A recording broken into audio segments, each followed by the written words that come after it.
Pwede po bang mag-issue ang civil service ng policy regarding po dun sa civil service? Natanggalin yung 15 days na cap annually doon sa service credits dahil alam niyo po ang mga teachers, ano yan taon-taon nag-garner yan ng mga leave credits, more than 15 pa.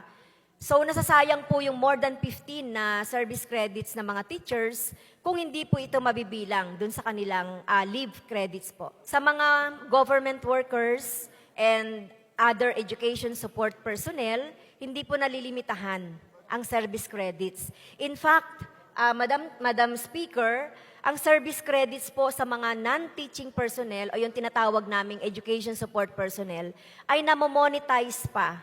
Pero ang mga teacher, i-absent lang nila yon.